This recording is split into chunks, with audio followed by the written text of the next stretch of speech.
이제 오늘 주시는 하나님의 말씀을 함께 보겠습니다. 말씀은 창세기 49장 1절로 33절 말씀입니다. 그 가운데 49장 28절 한 절 말씀만 다 같이 읽겠습니다. 창세기 49장 28절입니다.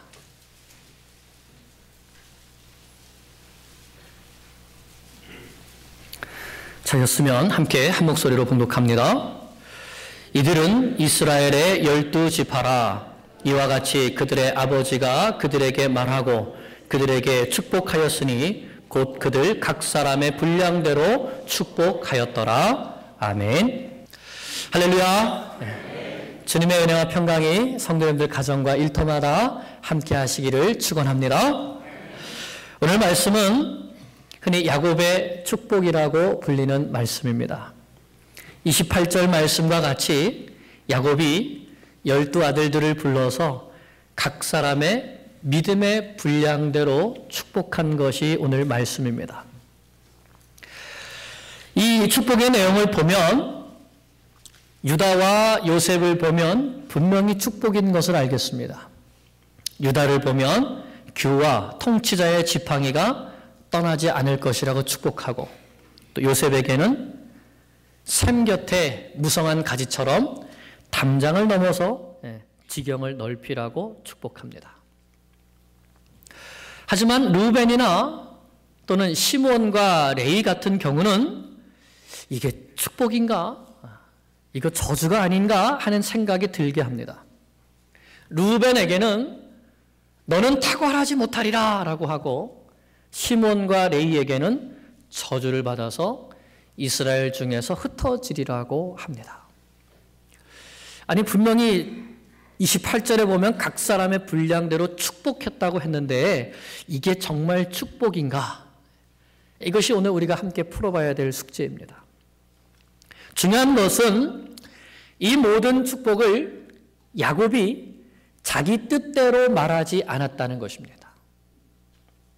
1절을 보면 야곱은 아들들을 다 불러놓고 너희가 후일에 당할 일을 내가 너희에게 이르리라 라고 합니다. 그러므로 이 축복은 야곱이 스스로 준 축복이 아니고 하나님의 주권적인 뜻 안에서 야곱이 각각 자기 아들들에게 믿음의 분량대로 축복해 주신 것입니다. 사랑하는 여러분, 우리도 축복을 원합니다. 그렇죠? 다 잘 될 것이다. 번성할 것이다. 내 시작은 미약하였으나 내 나중은 심히 창대하리라.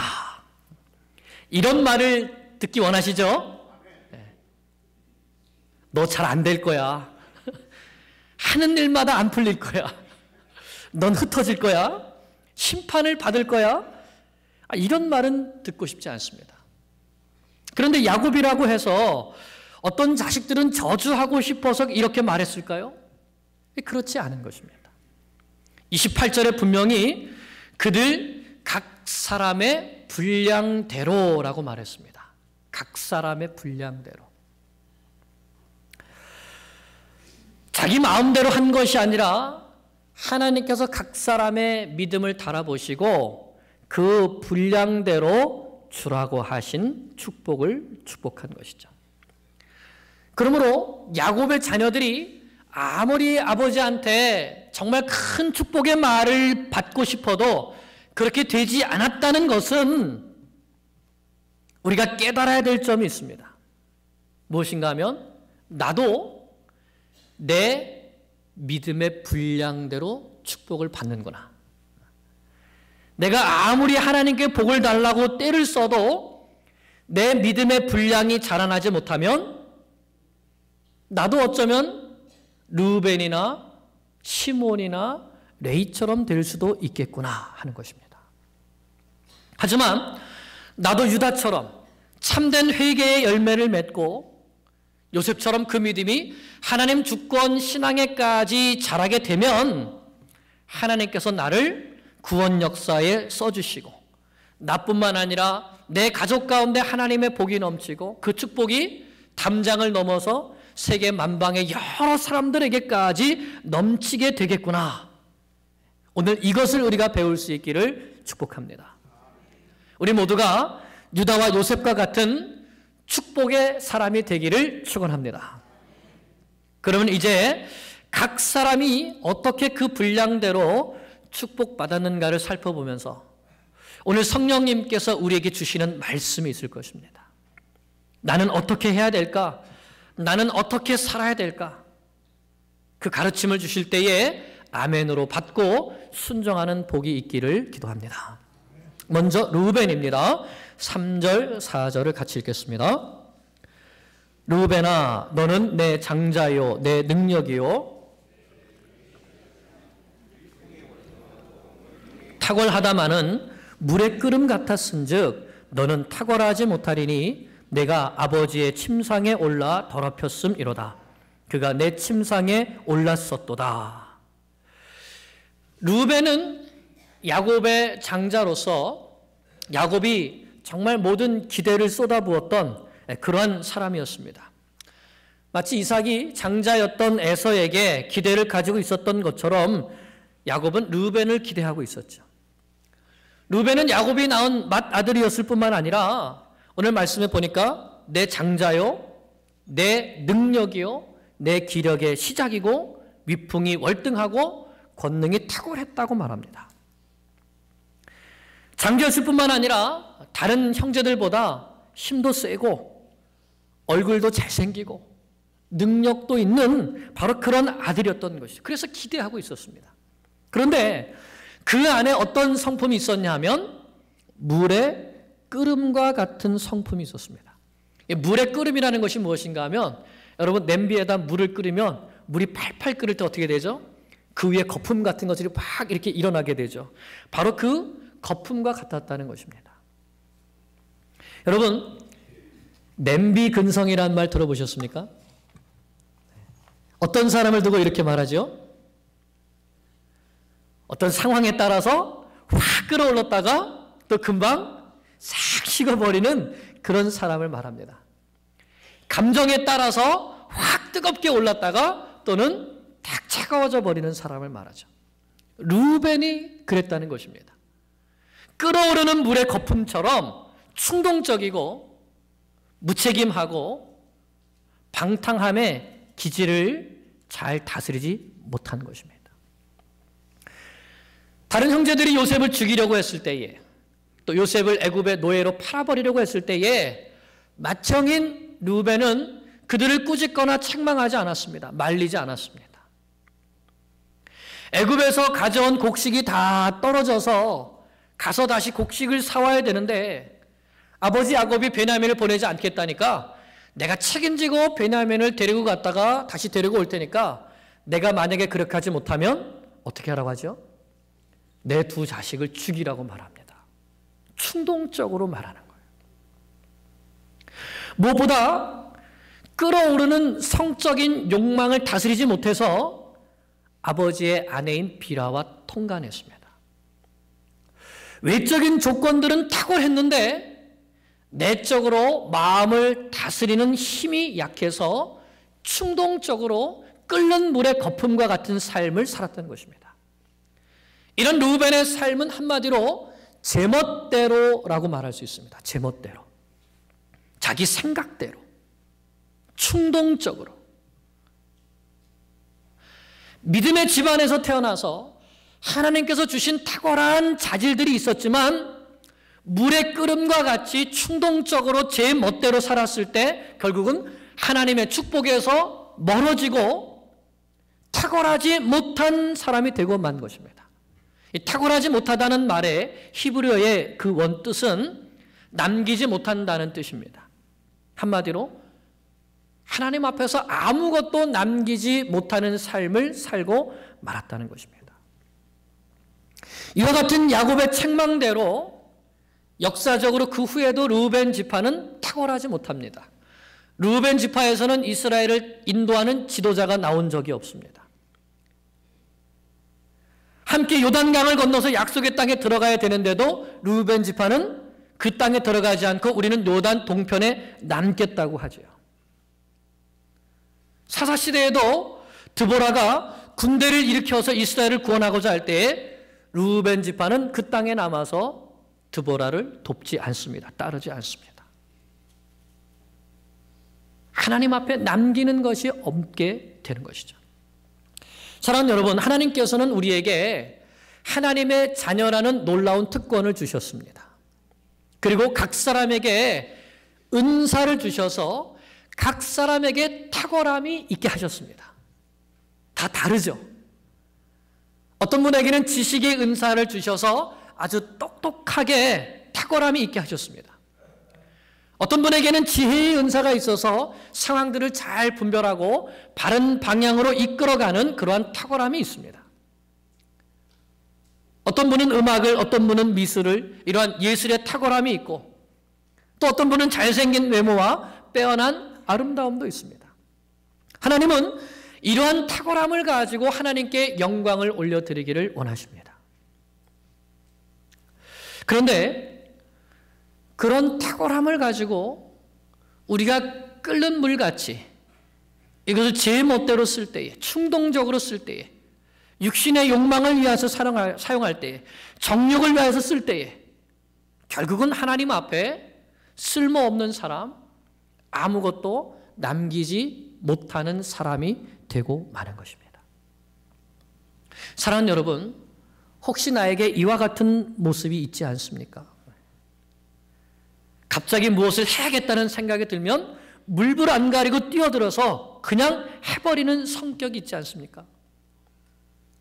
또는 무엇을 한다고 할 때에 처음에는 열정적으로 달려들었다가 금세 그 마음이 식어버려서 포기해버리는 그런 모습이 있지 않습니까? 하나님을 위해서 살겠다고 내가 입술로는 고백하지만 실제로 삶은 육신을 향해서, 세상을 향해서, 정욕과 욕심을 향해서 달려가지 않습니까? 충동적으로 행하는 것이죠.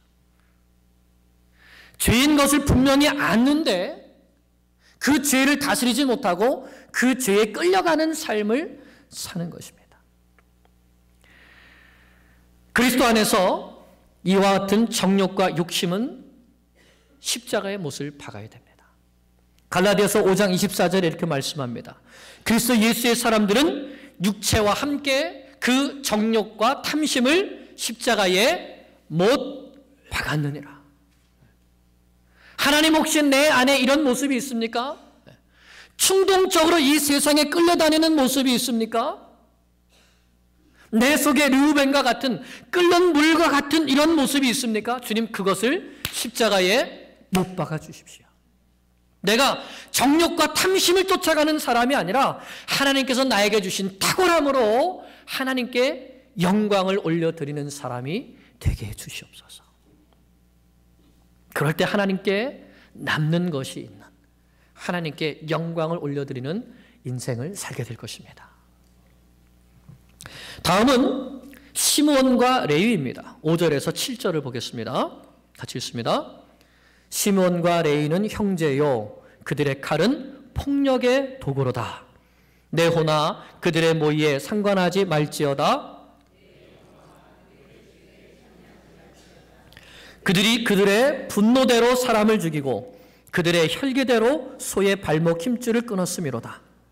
그 노여움이 혹독하니 저주를 받을 것이요 분기가 맹렬하니 저주를 받을 것이라. 내가 그들을 야곱 중에서 나누며 이스라엘 중에서 흩으리로다.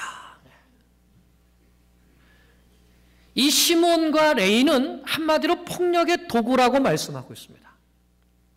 그들이 손에 쥔 칼이 폭력의 도구였다. 여러분 6절을 보십시오.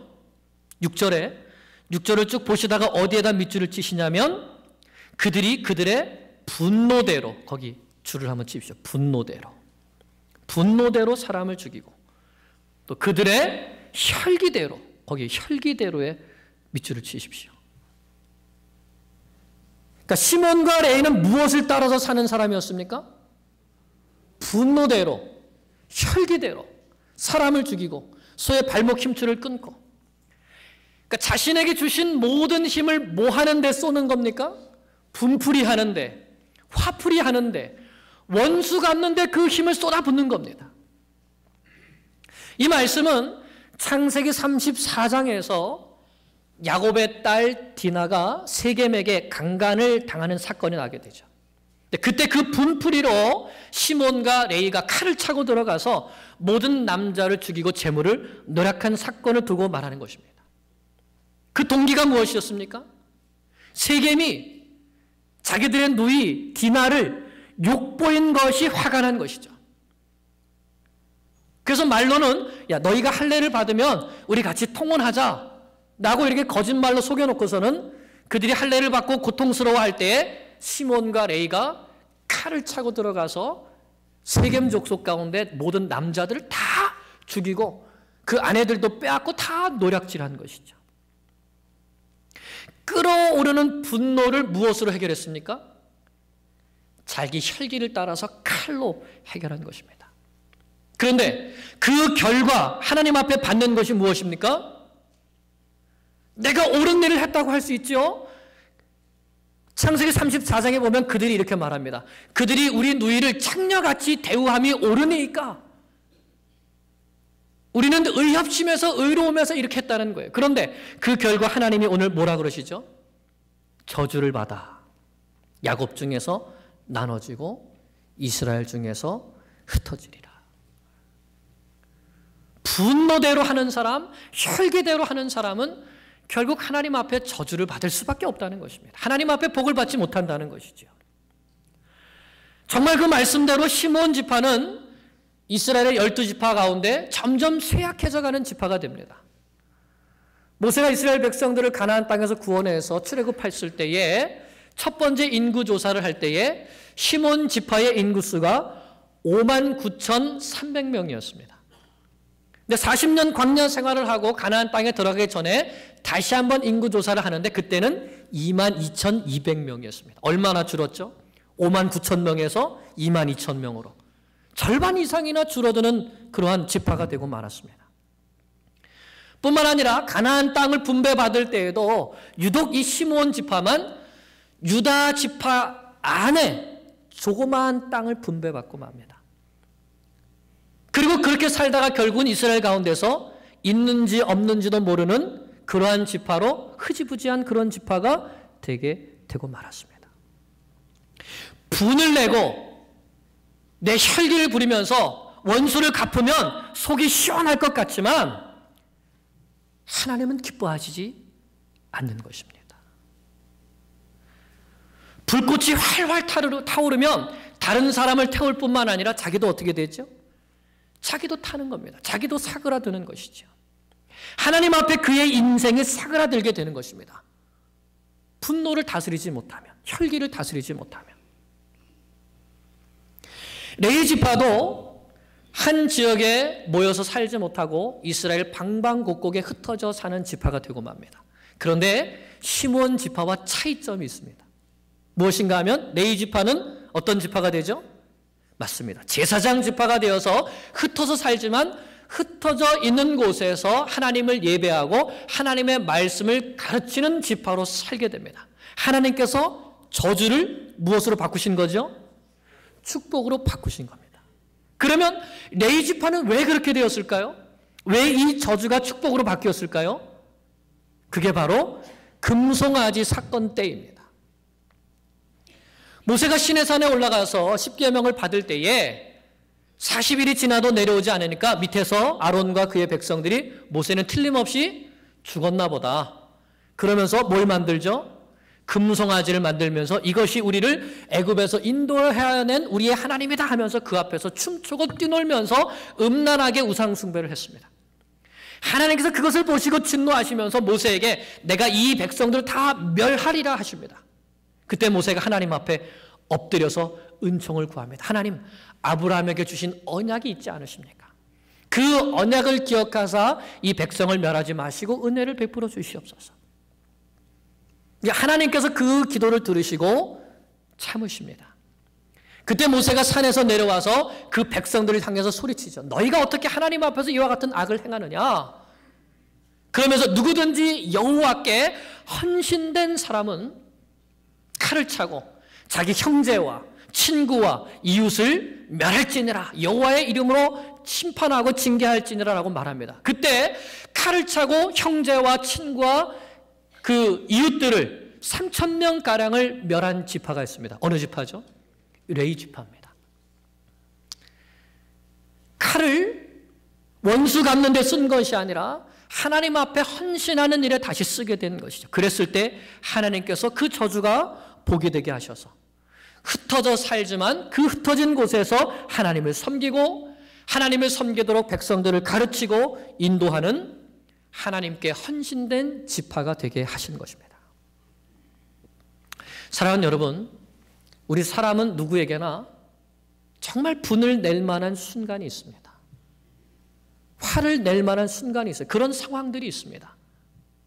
야, 여기서 내가 참으면 사람들이 나를 바보처럼 여기겠지, 나를 멸시하겠지, 나를 모욕하겠지. 한 번쯤은 대갚아주고 싶은 순간이 있습니다. 더 이상 못 참겠다. 오늘 여기서는 내가 정말 뭔가 한번 받아버려야 되겠다. 어떻게 나에게 이럴 수가 있는가? 근데 그때 생각해야 되는 겁니다. 하나님은 분내는 것을 기뻐하시지 않으신다. 혈기 부리는 것을 기뻐하지 않으신다. 가정에서든지 직장에서든지 교회에서든지 원수 갚는 것을 기뻐하지 않으십니다. 오히려 내가 잘못이 없는데도 얻어맞고 고난을 당하면 하나님께서 복을 주신다고 하셨습니다. 왜냐하면 우리 예수님께서 그렇게 하셨기 때문에. 예수님께서 죄가 없이 매를 맞고 욕을 맞고 멸시를 받으셨습니다. 베드로전서 2장에 보면 그런데 예수님께서 욕을 당하시되 욕을 먹으시되 욕으로 갚지 않으시고 매를 맞으시되 다시 되갚아주지 않으시고 그것을 오히려 다 받으셨을 뿐만 아니라 그들을 위하여 아버지 저들의 죄를 용서해 주시옵소서. 그들을 하나님 앞에 오히려 올려드리며 용서를 기도해 주시지 않았습니까? 예수님의 모습을 본받는 것이, 예수님을 닮아가는 것이 우리에게 복이지 않겠습니까? 사랑하는 여러분, 원수에게 분을 내고 화를 내고 복수함으로 원수를 갚지 마시기 바랍니다. 내가 대갚아주는 사람이 될 때에는 하나님께서 우리와 상관이 없으십니다. 그러나 내가 참고 예수 그리스도를 바라보고 인내하면서 오히려 축복해주는 사람이 되었을 때 하나님께서 우리를 그 내가 당했던 아픔과 고난과 당했던 모욕이 오히려 복이 되게 바꿔주시는 것입니다. 예수님처럼 원수를 사랑하고 품어주는 용서의 사람이 되어서 하나님의 축복을 받아 누리시기를 간절히 축원합니다. 세 번째는 유다입니다. 8절에서 12절 말씀 같이 보겠습니다. 유다야, 너는 내 형제의 찬송이 될지라. 내 손이 내 원수의 목을 잡을 것이요 내 아버지의 아들들이 내 앞에 절하리로다. 유다는 사자 새끼로다. 내 아들아, 너는 움킨 것을 찢고 올라갔도다. 그가 엎드리고 웅크림이 숫사자 같고 암사자 같으니 누가 그를 범할 수 있으랴. 규가 유다를 떠나지 아니하며 통치자의 지팡이가 그 발 사이에서 떠나지 아니하기를 실로가 오시기까지 이르리니 그에게 모든 백성이 복종하리로다. 그의 나귀를 포도나무에 매며 그의 암나귀 새끼를 아름다운 포도나무에 맬 것이며 또 그 옷을 포도주에 빨며 그의 복장을 포도즙에 빨리로다. 그의 눈은 포도주로 인하여 붉겠고 그의 이는 우유로 말미암아 희리로다. 야곱의 첫째, 둘째, 셋째 아들이 책망을 받은 것과는 달리 유다는 형제들로부터 찬송을 받게 될 것이다는 이런 축복으로 시작됩니다. 원수를 이길 뿐만 아니라 형제들을 다스리게 되고 포도나무에 나귀를 메고 포도즙이 풍성한, 즉 풍족한 삶을 살게 될 것을 복주시는 것이죠. 무엇보다 중요한 것이 10절의 축복입니다. 10절. 규가 유다를 떠나지 아니하며, 규가 뭐지요? 규. 옛날에 왕들이 가지고 있던 이 왕홀 있죠. 그 왕홀을 말하는 겁니다. 그러니까 왕홀을 쥐고 있는 사람은 누구죠? 왕입니다. 그러니까 왕이 유다를 떠나지 아니하고 또 통치자의 지팡이가, 왕의 지팡이죠, 그 발사에서 떠나지 않는다. 즉 유다 지파는 누구를 배출하는 지파가 되는 겁니까? 이제 왕들을 배출하는 지파가 된다는 거예요. 그래서 유다 지파의 왕으로 누가 오지요? 다윗이 유다 지파입니다. 그런데 그 왕들이 오기를 최종적으로 누가 오기까지? 실로가 오시기까지 이르리니 그에게, 곧 그 실로에게 모든 백성이 복종하리로다. 그러니까 유다 지파에서 왕이 나오게 되는데 실로가 오실 때까지 왕이 나오게 되시고 그 실로가 오시면 그 실로에게 모든 백성들이 복종하게 된다는 이런 이 축복입니다. 그러면 실로가 누구일까요? 이게 중요하죠. 실로. 맞습니다. 예수 그리스도. 이 실로라는 말은 여러분 샬롬 들어보셨죠? 평강이에요. 샬라 하는 이 단어에서 온 거죠. 다시 말하면 평강의 왕이 오실 것이다, 이런 뜻인 겁니다. 실로가 오신다는 것은. 그러면 평강의 왕이 누구십니까? 예수 그리스도이시죠. 그러므로 이 말씀은 하나님께서 창세기 3장 15절에서 뱀의 머리를 박살낼 여인의 후손으로 보낼 메시아, 창세기 22장에서 아브라함에게 내 씨로 인하여 천하 만민이 복을 얻으리라 라고 말씀하실 때 그 언약의 씨가 바로 실로이시고, 그 실로가 누구를 통해서? 유다를 통해서, 유다 지파를 통해서 오시게 될 것을 말씀해 주신 것입니다. 그래서 마태복음 1장을 보면 예수님의 족보가 나오는데 예수님은 어느 지파로 오십니까? 유다 지파로 오시죠. 유다 지파로. 약속하신 대로 유다 지파의 씨로 오셔서 십자가와 부활을 통해서 사탄의 권세를 박살내시고 죄와 사망의 권세를 깨뜨리시고 우리에게 영원한 생명과 또 천국의 기업을 복으로 주시는 그러한 평강의 왕으로 이 땅에 오시게 된 것입니다. 예수 그리스도, 그분이 바로 유다 지파의 실로인 것입니다. 그러면 유다는 어떻게 이런 복을 받았을까요? 여러분, 처음에 유다가 이와 같은 복을 받을 만한 사람이었습니까? 유다가 어땠습니까? 동생 요셉을 팔아버리는데 가장 앞장섰던 사람이 누구죠? 유다입니다. 저 꿈꾸는 자가 오는도다. 우리가 저를 죽여서 구덩이에 묻어버리자. 이스마엘 상인들이 오니까 저를 애굽의 노예로 팔아버리자. 동생을 시기하고 미워하고 동생을 팔아버리는 일에 가장 앞장섰던 사람이 유다였습니다. 그 유다는 어떻게 결혼하죠? 이방 여인하고 결혼합니다. 창세기 38장에 보면 자기 아들도 이방 여인을 아내로 얻어주죠. 그런데 자기 첫째가 죽고 또 둘째가 죽으니까 셋째가 자라면 줄게 하고 거짓 약속을 해놓고서는 부르지도 않습니다. 약속을 헌신짝처럼 져버리는 것이죠. 그로는 쉽게 창녀와 동침할 정도로 정욕적인 사람이었습니다. 그런데 이와 같은 유다가 어떻게 이러한 놀라운 축복을 받게 된 것입니까? 요셉이 형들을 사랑함으로 그 형들을 훈련했죠. 형들이 참된 회개에 이르도록.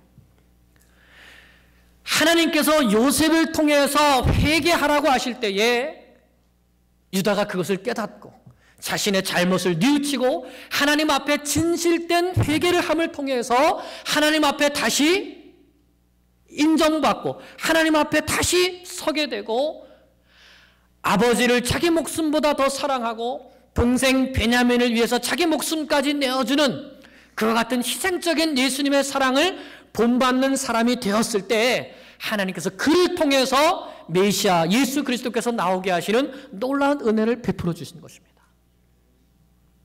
여러분, 우리는 이 유다를 통해서 하나님은 절대로 우리의 과거에 머무시는 분이 아니라는 사실을 깨닫게 됩니다.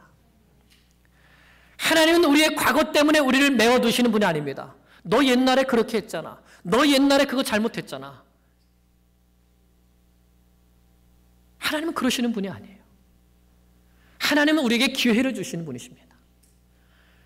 비록 우리가 큰 죄를 범했다 할지라도 하나님 앞에 나아가서 진심으로 회개하며 우리의 마음을 그 죄로부터 돌이켜서 하나님께로 향하고 진심으로 하나님을 사랑할 때에 하나님은 우리의 죄를 용서하실 뿐만 아니라 하나님의 구원 역사에 놀랍게 다시 쓰임받을 수 있도록 우리를 축복하시는 하나님이신 것입니다.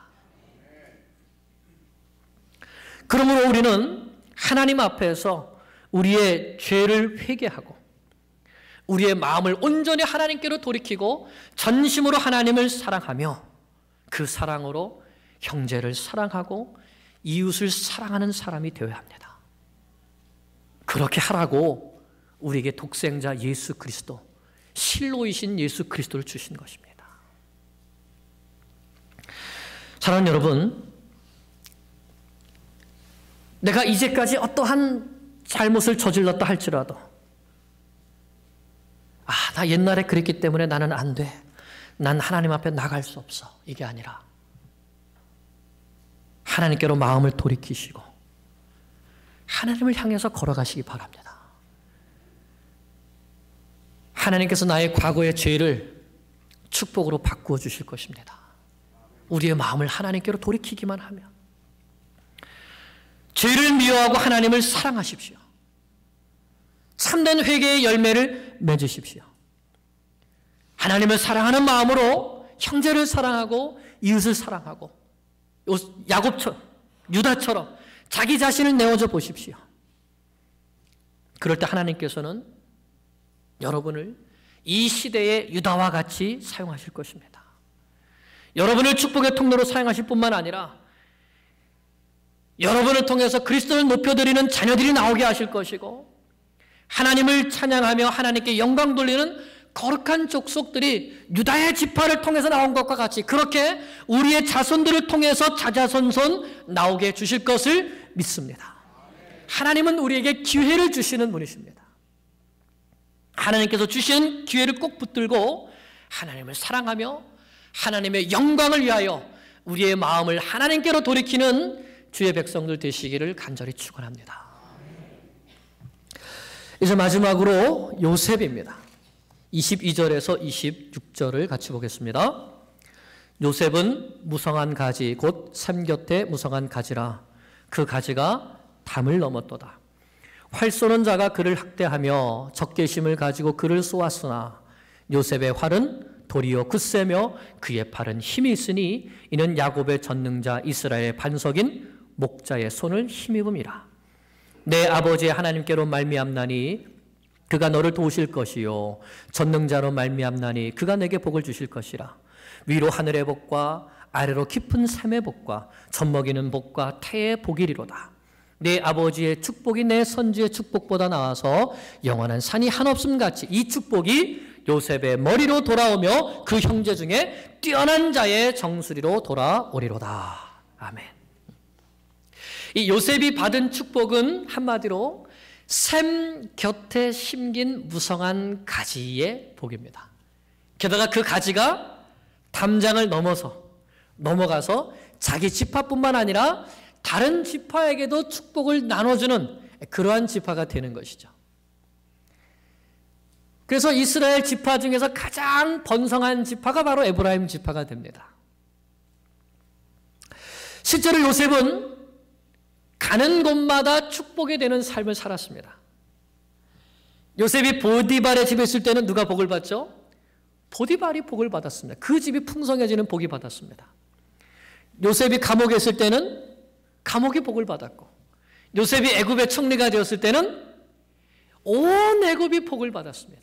가는 곳마다 그가 있는 곳마다 그의 복이 그가 있는 모든 곳에 넘치게 하는 복의 사람이 된 것이죠.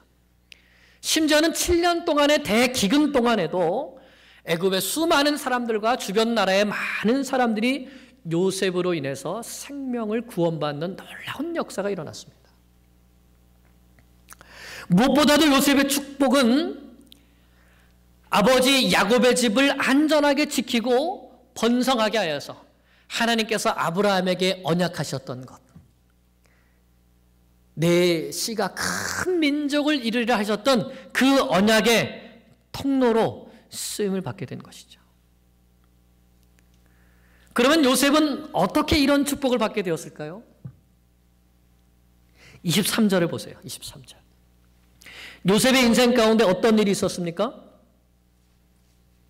활 쏘는 자가 그를 학대하며 적개심을 가지고 그를 쏘았다. 무슨 말일까요? 어떤 사건일까요? 형들에게 미움을 받고 노예로 팔려가게 되고 보디발에게 오해도 받고 감옥에까지 가게 되고, 사람들은 요셉을 멸하려고, 요셉을 죽이려고 그에게 나쁜 일들을 꾸몄습니다. 그런데 그때 요셉은 어떻게 했습니까? 24절. 요셉의 활은 도리어 굳세며 그의 팔은 힘이 있으니 이는 왜요? 야곱의 전능자, 이스라엘의 반석인 목자, 누구죠? 누굽니까? 하나님이시죠. 사람들은 나를 해하려 하고 나에게 나쁜 일을, 악한 일을 행했는데 요셉은 어떻게 한 겁니까? 그때에 이스라엘의, 야곱의 전능자여 이스라엘의 반석인 목자의 손을 힘입었다. 여러분 이거 기억하십니까? 기억하세요? 요셉에게 어려움과 고난의 순간이 닥쳤는데 요셉은 어떻게 했습니까? 하나님께 손을 내밀어서 하나님의 손을 굳게 잡은 것이죠. 그때 하나님께서 그 화를 복으로 변화시켜 주신 것입니다. 형들은 요셉을 애굽의 노예로 팔아버리고 보디발은 요셉을 감옥에 보냈지만 요셉이 사람을 의지하지 않고 전능하신 하나님만 의지하여서 그 하나님께서 내 인생 가운데 행하시는 모든 일은 반드시 선하다고 하는 하나님의 주권을 분명히 믿고 끝까지 하나님의 손을 붙들었을 때에 하나님께서 그를 일으켜 세우셔서 지도자로 삼고 그를 통하여서 세상 많은 사람들이 복을 받는 축복의 사람, 담장을 넘어서 넘치는 복을 전해주는 축복의 사람으로 쓰임받게 해 주신 것입니다. 사랑하는 여러분, 오늘 우리가 요셉과 같이 쓰임받기를 축복합니다. 하나님은 우리를 복 주시기를 원합니다. 그리고 그 복을 우리 가족에게만 미치는 것이 아니라 우리 이웃에게, 또 먼 나라에 아직 예수 그리스도를 알지 못하는 많은 사람들에게 전해주는 축복의 사람들이 되기를 원하십니다. 그러기 위해서는 우리는 어떤 믿음의 자세를 가져야 되지요? 하나님 주권 신앙에까지 자라가야 되는 것입니다. 우리 인생에 어떤 어려운 일이 온다 할지라도 그 모든 것이 하나님의 정하신 뜻 가운데, 하나님의 주권 가운데 있다는 것을 굳게 믿고 모든 상황 속에서 낙심하지 않고 절망하지 않고 포기하지 않고 하나님을 바라보고 하나님을 찬양하고 하나님을 예배하고 그 말씀을 붙들고 순종하며 하나님 앞에 살아갈 때에 하나님께서 그 사람을 마침내 복 주셔서 복이 되게 하셔서 그 사람을 통해서 열방의 많은 사람들이 축복을 받고 하나님께로 돌아오도록 사용해 주시는 것입니다. 이 믿음에까지 자라가기를 축복합니다. 비바람이 올 때에 그 비바람 때문에 힘들어서 쓰러지는 사람이 아니라 그 비바람 속에서 주님의 손을 꼭 잡고 오히려 폭풍 위로 날아오르는 사람이 되기를 원합니다. 그 사람이 하나님께서 기뻐하시는 사람이요, 그 사람이 하나님을 영화롭게 해드리는 사람입니다. 사랑하는 여러분, 오늘 우리가 이 말씀으로 5사람을 보았습니다. 루벤, 시므온과 레위, 유다, 요셉. 하나님은 루벤과 시므온과 레위를 책망하셨습니다. 책망이 축복일까요? 책망이 복일까요? 하나님의 책망은 축복입니다. 요한계시록에 보면 예수님께서도 7 교회에게 책망하시죠. 왜 책망하십니까? 왜 책망하시죠? 잘못을 깨닫고 돌이켜서 믿음을 바로 하라는 것이죠. 처음 사랑을 회복하라는 것입니다. 교회가 책망을 듣고 마음을 돌이켜 회개하고 주님을 더욱 사랑하며 믿음을 지키기를 원하셨기 때문에 책망하신 것입니다. 오늘 하나님께서 이 말씀으로 혹시 나를 책망하셨습니까? 오늘 말씀을 나를 향한 하나님의 책망으로 들었다면 나는 하나님께 축복의 말씀을 들은 겁니다. 그 책망을 받아들이고 뉘우치고 돌아서서 하나님을 더욱 사랑하게 되면 그것이 우리에게 복이 되는 것입니다. 끓는 물과 같이 르우벤처럼 육신의 정욕을 향해서 달려가는 나의 잘못이 있다면 스탑, 멈추시기 바랍니다. 주님께로 돌이키세요. 시몬과 레위와 같이 불처럼 화를 내고 분노를 일으키고 혈기대로 행하고 다른 사람들을 미워하고 저주하고 원수를 갚는 모습이 만약에 나에게 있다면 돌이키시기 바랍니다. 하나님은 원수 갚는 사람을 기뻐하지 않으십니다. 유다와 같이 회개하고 돌이켜서 하나님을 사랑하고 형제를 사랑하십시오. 하나님은 이미 실로를 보내주셨습니다. 예수님이 바로 실로이십니다. 그러므로 예수님 안에서 우리는 나의 모든 죄를 용서받을 수 있고 뿐만 아니라 다른 사람의 모든 죄도 용서할 수 있습니다. 예수 그리스도의 능력을 덧입으시기 바랍니다. 그리고 요셉처럼 모든 것이 하나님의 주권 아래에 있음을 인정하시기 바랍니다. 어려움이 있을 수 있습니다. 낙심할 일이 있을 수 있죠. 어떤 사람에게 상처받을 수도 있고 어떤 사건으로 인해서 상처받을 수도 있습니다. 하나님, 저 그 사건 때문에 저 지금 낙심해 있습니다. 하나님, 저 어떤 사람 때문에 지금 낙심해 있습니다. 하나님 기뻐하시지 않습니다. 무엇이 하나님을 기쁘시게 할까 생각해 보시기 바랍니다. 왜 하나님께서 예수 그리스도의 핏값을 주시고 나를 사셨는가, 구원하셨는가 생각해 보시기 바랍니다.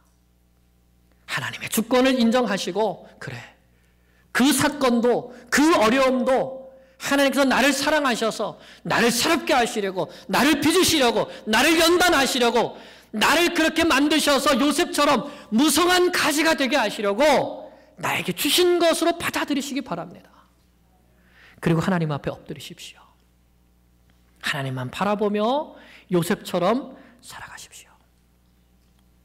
야곱이 각 사람의 믿음의 분량대로 자녀들을 축복한 것처럼 하나님은 오늘도 우리 각 사람의 믿음의 분량대로 축복하십니다. 내 믿음의 분량은 어디에 있습니까?